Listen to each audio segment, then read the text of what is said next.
Hello everyone, this is my Uncle Zunky, and today I'm going to be showing you a very detailed guide on how to get the best experience possible while playing the minigame Pyramid Plunder.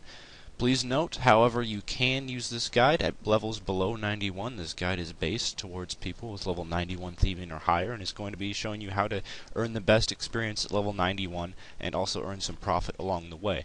I am currently 96 thieving.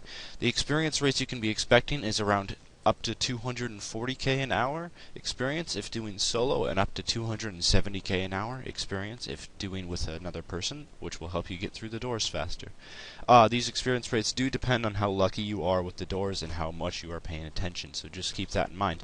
The gear I'm going to be showing you, I want you to follow exactly. What you're going to want to have equipped is an RD cloak, as this will reduce your chance of failing on all the traps in Pyramid Plunder. Some magic armor. I choose to wear Batwing, as you really don't need anything better, and Batwing is non-degradable. However, if you have higher level mage armor you'd like to wear, that is also an option. The powdered wig is completely optional. I just wear that for decoration. I have also a ring of wealth. You want to be wearing a ring of wealth. It will boost your profit per hour by a little bit if you're interested in that, at the cost of only one extra inventory space, but also it makes teleporting out a little bit easier. You're also going to want a pharaoh's scepter in your inventory, some food just in case things get hairy. I have only had to use this food on very rare occasions, but it's important to have. And also in your inventory you're going to want a Takilzo or a ring of dueling. For your healing familiar, I choose to use a bunyip. However, you can use a unicorn if you wish. A bunyip is just easier and saves an extra inventory spot. So as soon as you're ready, make sure you have your pharaoh's scepter. Also in your bank, you're going to want another pharaoh's scepter if you can afford one, just in case by chance you forget to recharge your pharaoh's scepter when teleporting. This has happened to me a few times, and since we are humans, it will happen to us from time to time. Also, you're going to want some stone artifacts or gold artifacts readily accessible to recharge your pharaoh's scepter once it runs out. It's also good to keep in mind that if you have completed the desert hard tasks in the desert achievement system, your pharaoh's scepter will have 6 charges when fully recharged instead of 3, so keep that in mind. It can be extremely useful to complete those task systems before getting too serious about Pyramid Plunder. So as soon as you're ready, just click on the pyramid and press 1. You'll teleport straight there, and just click Start Minigame on the Guardian Mummy.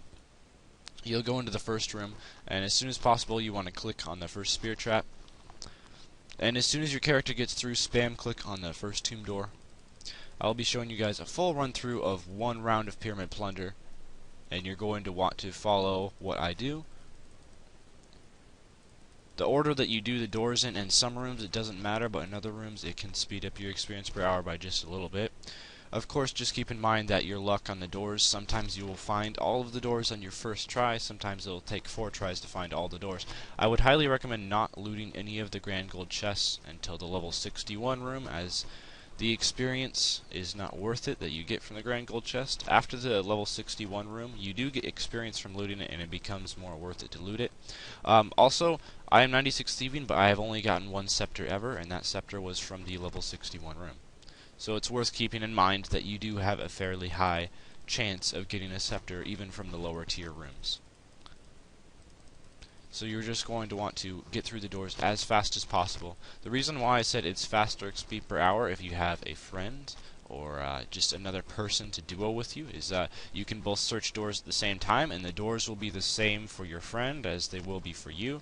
So if your friend finds the door that leads on to the next room before you do, you can just use that door and it will save you a ton of time. So I would highly recommend, if you do have a friend that's willing to do some thieving with you, to do that.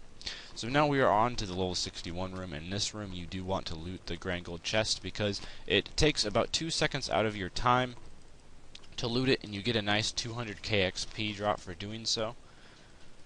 So it is worth it, the XP per time and all that factored in. And just go through the doors as fast as possible. You see I'm getting a bit unlucky on the doors. Most of them it takes my 3rd or 4th try to move on to the next room. This does happen fairly often. So in the level 71 room you want to loot the grand gold chest definitely, as it only takes about a second out of your time to loot that, and 1 second is definitely worth 300 thieving XP. On to the level 81 room, and this is when you actually start looting urns. You see I messed up a little bit there. It is a bit laggy while recording. I do apologize for that. Sometimes your character will fail. Just make sure you click on the spear trap again as soon as possible. In the level 81 room, you want to search this urn first, closest to the temple exits.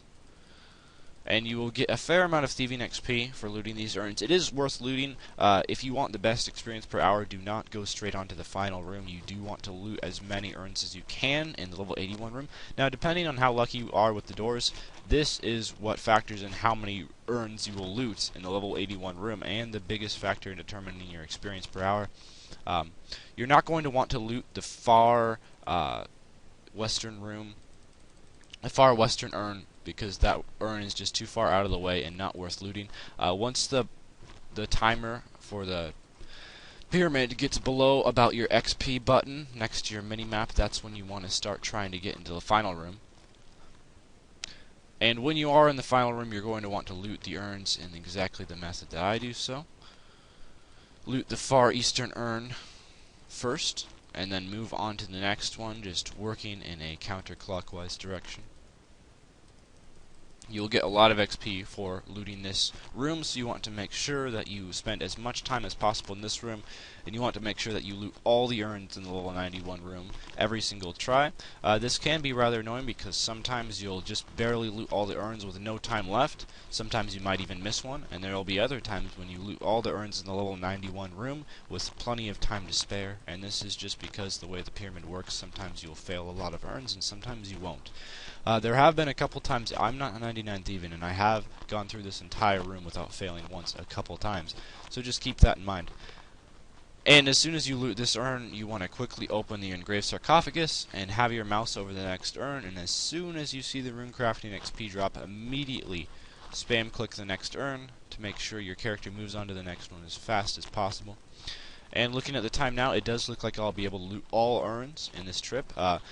Just keep in mind that even if you're not getting the best experience when you first start out, don't get discouraged, because you will get better in time, and eventually you'll be able to loot all the urns in the level 91 room every single time without any problems at all. And that is just something that you learn from experience. So I did not fail very much this time around in the 91 room, so as you can see I still have some time left over, and if that happens, you just want to leave the tomb if you are under attack. If you are not under attack, you can just teleport straight out. And then, I know a lot of people choose to drop their stone statuettes and all this. I would highly recommend banking them, as it does not take long to bank at all. And I actually tested this, and you can earn up to 150k an hour at level 91 thieving off of the statuettes alone, as long as you are wearing a ring of wealth, and it really does not take that much time to bank them, so I'd highly recommend banking them. And then after you can bank them, you just teleport straight back. It's also really nice because if your scepter is out, you can immediately withdraw some statuettes. I would recommend withdrawing stone scarabs, because you get a lot of stone scarabs, and they're not worth very much, so it's not going to cut that much into your profit. Also, if you get these jeweled diamond statuettes or jeweled golden statuettes, you can only receive them while wearing a ring of wealth. You'll receive them mostly from the engraved sarcophagus, but very rarely from the urns themselves.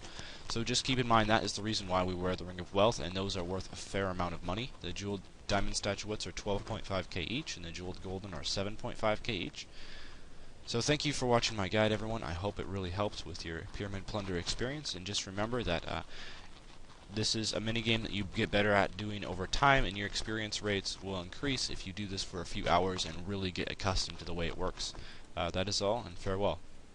Stay tuned for future guides and videos coming soon, and if you have any guides you'd like me to do or videos that you'd like to suggest, feel free to let me know in the comments, and I'll definitely look into those.